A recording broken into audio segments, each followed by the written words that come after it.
Hey fiber friends, welcome to the Botanical Knitter Vlogcast. But I lie awake, wondering why. I'm Emily, I'm a knitter, spinner, sewist, sometimes natural dyer, and I live in Minneapolis, Minnesota.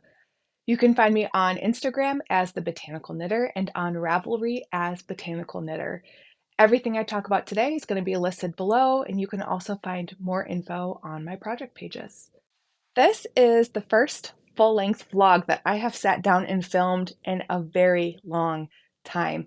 I have been on the road, so you've seen that I've posted a California travel vlog, I posted a vlog from Rhinebeck, I posted a vlog from Sacred Sheep, and now here I am. I am home. I've had a couple of weekends at home now, which is great.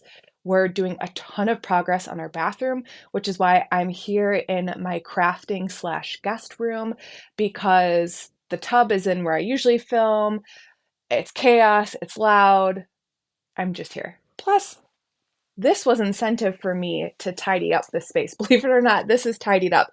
You know, when you sew, you just throw things everywhere. And so I tried to clean things up a little bit. So I'm filming in a new space today for that reason. I have a lot to talk about. I have some really fun finished objects and whips to show you. So let's just dive right on in. I am wearing the Gushy Garter vest by Park and Knit. It is in a fiber MacGyver yarn. It's Susie's new yarn. It's the Shaniko DK. Susie has it in fingering, sport, and DK. What I love about this yarn is that it is all woman made, right? Comes from US sheep, and it's a blend of Rambouillet and Merino. It's owned by this, or it's part of this fiber cooperative. It's milled in the US. I just love every piece of it. The colorway is marine green, which is one of my favorite colors from Susie. This was my Rhinebeck vest, and let me show you. In the back, you can see where I embroidered it. I'm wearing this today. I've got on my crafter's talisman necklace, or my maker's talisman necklace, which I just kind of wear all the time now. And then I'm wearing the classic ribbed beanie by Purl Soho. It's a free pattern, knit with a tweed DK from Silly Goose Yarns. I think the colorway name was technically, it's not black. It's from Courtney Silly Goose's Goth Babe collection. Otherwise, that's everything. I'm not wearing anything else. I had to think about, did I have socks on today? Nope, nothing hand knit. Okay, let's dive right on in to finished objects. My first finished object I'm going to show you today is one that you saw if you watched my Sacred Sheep vlog, and that is the Alpine Bloom sweater by Caitlin Hunter or Boyland Knitworks. I love this sweater. I love the fit. I loved knitting it. The cuff details, the collar and the cuff details are so nice. It was an interesting construction. I don't think I'm giving anything away. You do the lace pattern and then you graft it on. I thought that was really interesting. I used for the main color Mulling It Over by Yarn Nouveau on their yak silk merino nylon blend. And then I used 100% merino from Fiber MacGyver. The colorway is called Dune. So I loved the high contrast version of these two yarns. It hits just at my waistline, which is going to be fun for styling with some dresses as it gets cooler. And I'm just real happy with how this turned out.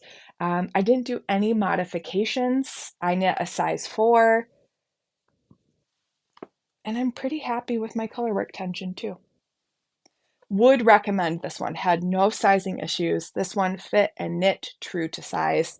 I know I've shared on this vlog before, that sometimes with some of Caitlin's patterns, the sizing just doesn't work out quite right for me. The gauge is a little difficult. I know a lot of folks, our gauge varies from knitter to knitter, but this one was a really fun knit. All right, my second finished object is one that I have not talked about on the vlog before, and that's because it was a real quick knit. This is the Grid Gambit by Samantha Guerin, and I knit this in a week, 6 days. Sam wrote this pattern for using your handspun, but you don't have to use handspun. Any color changing yarn will be really cool. Spin cycle, junction, anything like that. Noro, I think, the variety of price points varies. I did use my hand spun. The yarn that I used, the fiber that I used was Falkland from Into the World, and the colorway was just pretentious enough. And I paired it with this really beautiful gray blue. It's a very cool toned blue, and the colorway name was Bookshop Window from Newburgh Yarn Co. That is the same main color base yarn that Sam Guerin used, and I just happened to be at Rhinebeck and was able to pick it up. So that was fun. Otherwise, I don't think I would have used that base, but now I'm a fan of Kim's and plan to buy Kim's yarn in the future. So used less than a skein of that, and then used about 160 yards of hand spun. So really is a great, if you've got two special skeins, if you've got that special skein of hand spun you've been saving, this is it. Or if you don't spin and you have a friend who spins, ask them if they have extra hand spun. I know that I have a bunch of hand spun that I would love to give someone for this. Giveaway idea? Giveaway idea. I'll come back to it. So this is great. My only modification to this pattern was I seamed the back only about halfway. And that's so it would lay a little bit more flat so you can see the really beautiful slipped stitch pattern. This will be out later next week, so hopefully by the time I post this, you'll be like so hyped and ready to go buy it. I love Sam's patterns. She always writes really thoughtful patterns. This one is no different. And I just love the fit. Okay, so that's that. My next finished object is one that I have been working on off and on for just under a year. If you've watched previous episodes, you might have seen this before, but not since March. And that is dun, dun, dun, dun. I finished the classic sweater by Espace Tricot. This was a pattern I had been working on since last December. I think I cast it on for like a fun Vlogmas start, and I really worked on this here and there when I felt like it. I was convinced I was going to run out of yarn. There's a whole saga about it you can follow every day where you see me panicked, like, I think I'm going to run out of yarn. My friend Leslie drove up from where she lives, a little bit south of the cities, brought me a skein of DK, even though I needed fingering, which was so nice of her to share scraps. I ended up going to the D Stash group and asking there if anybody had any fingering weight left over. They sent it. Didn't even need it. I still had 20 grams left over from my first skein. Didn't use all the fingering weight, did use all of the Suri. My project page on Ravelry, instead of watching me try to remember this and lie to you, my project page tells you exactly how much yardage I used. And I knit a size 2. My gauge is a little bit looser, but not too far off. This is supposed to fit with a ton of positive ease. I didn't want a ton of ease. I knit the collar a little bit shorter than the pattern recommended for. I did no creases on the sleeve.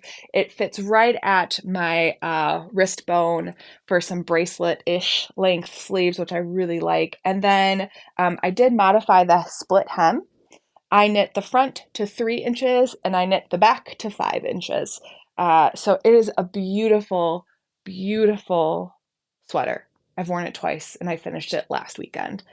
The yarn is from Explorer Knits. The colorway name is Gnome Cottage. Suri in my mouth. And it is Suri and fingering weight. I used the Denali sock, which I think is a merino nylon blend. Can't totally remember. Again, the Ravelry has all the things. Would 10 for 10 recommend this pattern. Would knit it again. We'll probably knit it again in like an all black or an all white because it is so classic looking. I wore it out and got a ton of compliments. And I had the best time saying, thanks, I made it. How obnoxious. The only downfall, as anything with Suri, is I have Suri now all over me, but that's fine. I also finished 2 pair of Halloween socks for my husband and I. Here's a photo of them. I was too lazy to dig around in either the laundry basket, dirty or clean, or our sock drawers to find them, but they're self-striping yarn from Always Be Kind, the Jack and Sally colorway. So loved knitting those. Started that in late August, early September. The second I wanted to start thinking about Halloween, and the timing was perfect because I finished them on 10/31 before flying to Portland for Sacred Sheep. I have 2 sewing finished objects to share with you. The first is my pair of corduroy Pomona pants. I sewed these right before leaving for Rhinebeck, and I love that Young Folk Knits is all about the corduroy pants right now and has sewn her own pair of corduroy Pomona. I love thinking that I share a similar brain wavelength with Casey, so that's kind of fun.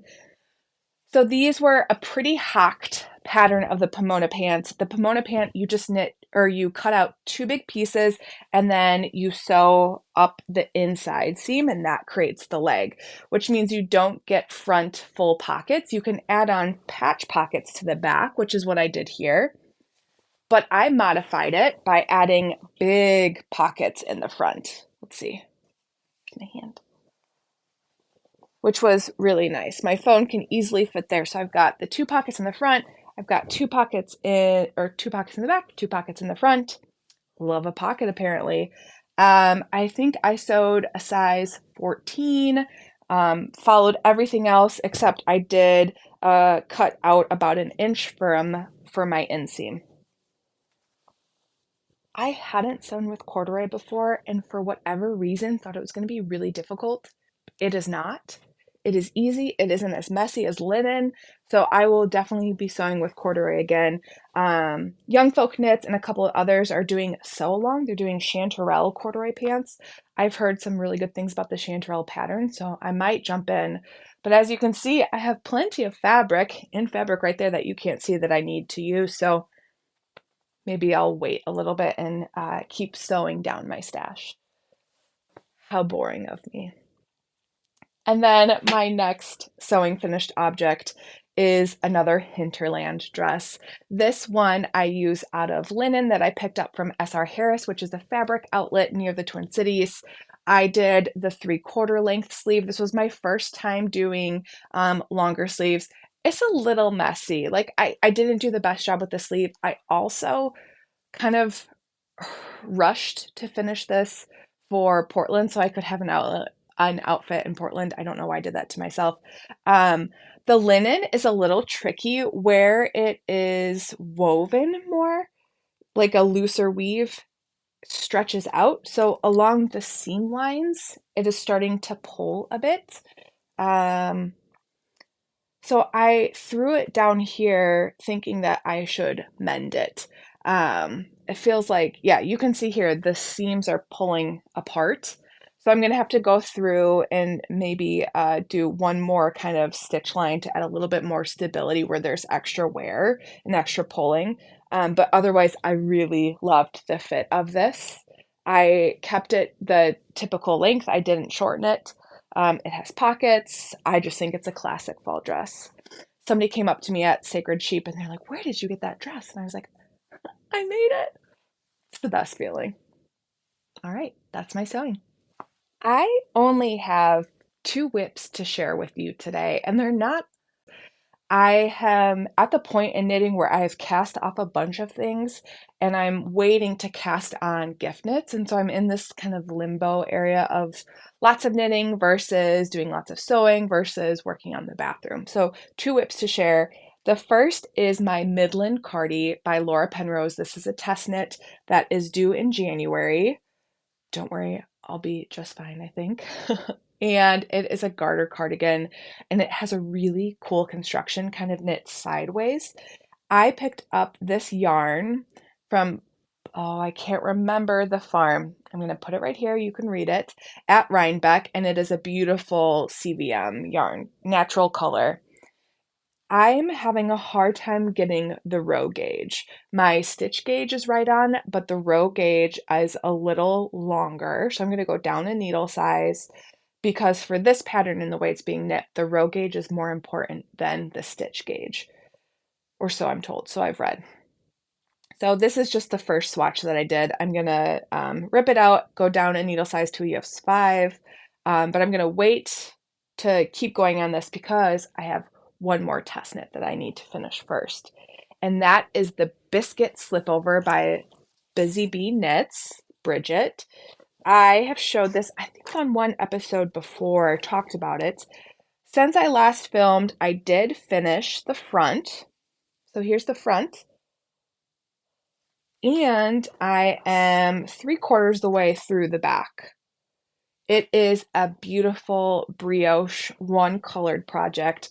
You knit the front, you knit the back, you seam it together, add in the collar, arms, things like that. The yarn is gorgeous. It is the heirloom DK base from ZZ Textiles, Rachel. The color is palmetto.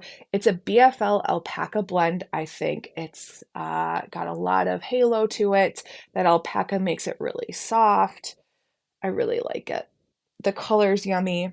And it isn't a pain to frog. Why do I know that? Because I'm an idiot. Just kidding, kind of. So, this is due next Friday, the 22nd, the 20th, 20s something. And I'm kind of rushing to finish it because I want to have it done so I can help hype the pattern and like follow my duties as assigned as a test knitter. So, starting Friday, I did the back. And I was like, great, I got to where I need. I'm going to skip to the short row section and it's going to be ready to seam. So I finished the back on Friday. Saturday, yesterday, I did the short rows. And I was kind of in a hurry because I was alternating between grouting the tiles for the bathroom and working on this project. So I was definitely skimming the pattern and finished it, bound off, was like, this looks really short, but I'm going to trust the process because sometimes with sewing, I think it doesn't look right. And then I try to hack it and then I ruin it. So I thought knitting, I'm just going to trust the process. Blocked it, did a 3-needle bind off on the shoulders, had this, it was all ready to go. And then last night I'm staring at it on the blocking mats and I was like, this isn't right. So realized I skipped a whole half a page of instructions that for the shaping and then the short rows. So I let it finish drying. And then this morning I very patiently undid the 3-needle bind off and then got the front panel back to where it needed to be, and then ripped back 3 inches of the back.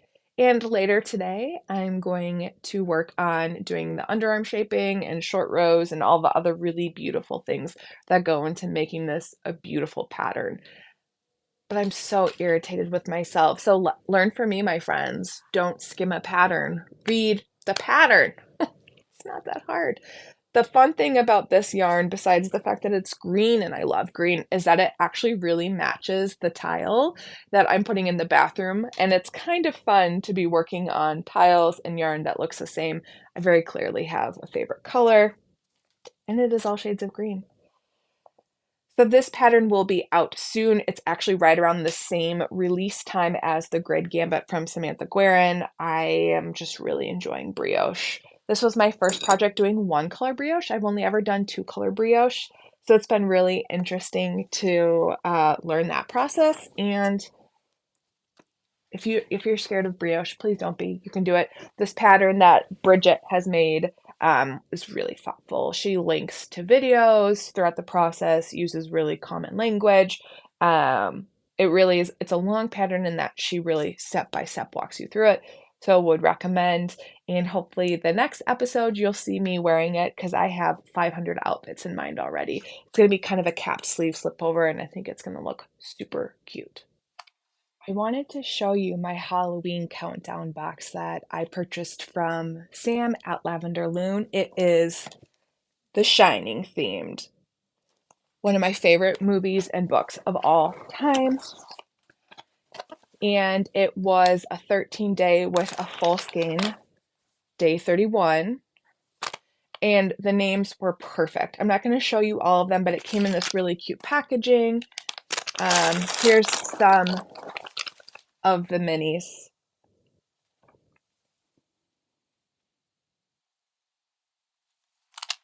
Sam did a really good job. It was fun to Google the names or like knowing that one of them was named after the Gold Room to like Google it and look for the still from the movie. She did a really nice job matching. I have not decided yet what I'm going to do. There's a couple really cool shawl patterns that I found where you leave the ends so you don't have any ends to weave in and it's a fringe. It'll be kind of like an eclectic Halloween witchy shawl, which I really like the idea of because I think it's perfect and just for around the house, wrapping around me. The other option is a blanket, but I think just kind of a lap blanket is kind of more my vibe. It also came with an axe stitch marker, a key fob that was the room, which was really fun. So it was 237, obviously. And if you've watched The Shining, the room, the scary room, and I already have it, and I'm using it for my car keys. It came with this project bag from Beautiful Sister, which kind of matches the geometric pattern that's in the wallpaper, that's in the carpet, that classic orange, red, and black motif. It also came with a cover from the soundtrack, I think, but it's up on display on my shelf. All in all, really good Advent. Just the timing of the countdown coming uh, was hard with all the travel, and I just didn't want to take all the minis with me. So at some point, I will get to that, and I love it. It was just fun to have like a couple of days here and there in between all my trips to sit and open Advents, and my husband liked it too because he loves The Shining, so we would talk about it together. Speaking of Advents, I just got a shipping notification for my countdown. It is the Through the Wardrobe Narnia countdown, and I'm so excited. I'm going to do a blanket. I'm thinking I'm going to do the Sweet Shop blanket by Laura Penrose. I think it's going to be just darling, and I'm very excited. You will see that every day because I will be doing my third year of Vlogmas. So I think this episode is probably going to be a little bit shorter, but just know there's going to be plenty of me time, if that's what you so desire, coming up as I film Vlogmas. So I'm aiming for filming every day in December, even if it's super short. So you will see my knitting countdown. And then I also did a sock countdown. I can't remember which dyer I ended up going with, but you'll see me knitting a pair of vanilla socks every day too, where every day the stripe is a different color. Thinking ahead of future knits, I have some gift knitting that I need to do. It's going to be the year of the hats for me. And so I have a couple of skeins of yarn that I have pulled out of my stash or that my family purchased in California for their gift skein. And I have a bunch of hats that I need to do, which will be nice side projects as I'm working on my Midland Cardi, or I'm thinking of casting on some sort of cabled or textured garment. I did a fall 2024 knitting where it was all about these gorgeous textured patterns, and I haven't had a chance to start one yet, but I really want to, and I want to do it with this yarn. This is yarn from Get Bent. It is a Corriedale alpaca mix, and it's got Tweedy bits from my 2023 scraps. It's this beautiful dark black brown color. And I think it's going to show texture or cables so beautifully. So I'm looking at a couple of different projects, but I met Thea Coleman at Rhinebeck, and Smoked Orange, I think, is the cardigan. I really love that. So I'm kind of leaning towards that. I don't know. Stephen West has a really beautiful textured sweater. I don't know. We'll see. The options are limitless, which is terrible because I'm highly overwhelmed. The other thing that I'm going to be focused on is I think I'm going to make a tote bag. I purchased some gorgeous wool fabric right up here from Salt of the North. That is Maddie. Maddie has a natural dye garden on Teresa of Get Benz's property. Maddie got a big felter that's at the farm, and so Teresa made bats, and then Maddie put the bats through and created this beautiful felted wool fabric. And I think that would be a really cool tote bag slash project bag. So that's kind of my making list as I think about sewing. I also have some gorgeous wool fabric from, oh shoot, what is the woolen mill? Faribault. Faribault Woolen Mill here in Minnesota. My colleague picked up a bunch of scrap, like mill end fabric, bolt end fabric for me, and I'm staring at it right now. It's a beautiful pile of wool, and I'm thinking I want to make a wool skirt. So lots of things ahead. Gift knitting, test knitting, a big beautiful sweater for me that is textured and cabled. I don't know. I have some downtime coming up for work. We have 2 weeks off. They gave us the last 2 weeks of the year off, balanced with the legislative session starts the second week of January. So I'm in this like wanting to quiet and knit and make and stay home versus work is ramping up. So that'll be an interesting tension that you will see all through Vlogmas, I'm sure. Let's see, knitting community stuff. Today I'm headed to the November Brew and Knit with You. In December, our Brew and Knit with You is on December 15th, I think it's the third Sunday, and it's going to be hosted at the Yarnery, which is a yarn shop in St. Paul that recently moved spaces, and they have a huge space now, so that'll be exciting. Earlier this week, I went to the Dandelion Fiber Harry and Alice movie night. They played Planes, Trains, and Automobiles, and it was so fun to just sit and knit and hear people laughing. If you watched my Sacred Sheep vlog, you heard me talk a little bit about where I'm at after the election. I, like so many of you, am having a really hard time thinking about what the next 4 years is going to look like. So it was nice to sit in a movie theater and hear people laugh and be around community and have things in common and just see people treating each other with kindness and respect. So that's where I'm at. I'm not going to dig too deep into it right now, but I hope this is creating community for you and you just feel my kindness and my love as well. Anywho, so I'm headed to Brew and Knit with You. I leave for DC tomorrow. I'm in DC for a couple of days. Then I am driving to Wisconsin for Thanksgiving with my family. Then I come back, and then I'm in Arizona for 2 more days. I'm speaking at a conference in Scottsdale. So 3 more trips, and then the end of the year is here, and I'll drive back to Wisconsin for Christmas, but those driving trips feel super short. They don't feel like big trips because they're not for work, it's for fun and family time, and it's not going to one of the coasts, what makes it a lot easier as well. All right, I think that's everything.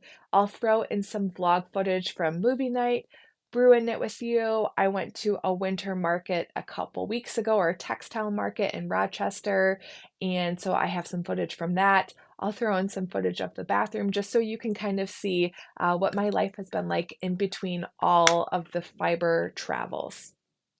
I hope wherever you are well, and I'll see you next time. Hey everyone, a reminder that the Sweater Weather Knit Together is going on right now. This is your chance to knit or crochet any sweater you love. It can be a pullover, slipover, cardigan, a vest, short sleeve, long sleeve, child size, whatever. There are no rules. Let's just have fun. There's a Ravelry thread where you can post your whips and your finished objects. There's also a hashtag Sweater Weather Knit Together, though apparently Instagram is ready to ruin all things hashtags. So I would recommend posting in the Ravelry so you are entered to win a prize. The knit along runs until December 21st, the winter solstice. So DM me if you have any questions, comment below. Otherwise, please enjoy all of the beautiful makes that have so far been submitted for the knit along. Hey, it's the Wednesday after the election and I feel like shit. So I'm frogging my Tecumseh finally. I just ripped out the sleeves and look how huge this is. I feel like I'm a superhero with a cape. It's ridiculous. Look at this. She's so cozy. I'm trying to find energy to put towards something. So frogging. A sweater that I've had on my needle or have had finished in a cedar chest for 18 months felt like it would be therapeutic. I don't know. All right, let's open the box. So Mulling was very generous and sent me a few goodies. The first thing is the Selena signature elbow length sleeve, short sleeve tee. So it's this really pretty Aegean teal. Then they sent me the lane. I want to call it the lane, but I don't think that's right. It is the lane wide leg pants, which is this, I believe. And then I also got a dress, which I think the most excited for. And this is the Maggie swing dress in black. So black pair of wide leg pants, black swing dress, and then an elbow length t-shirt. More to come.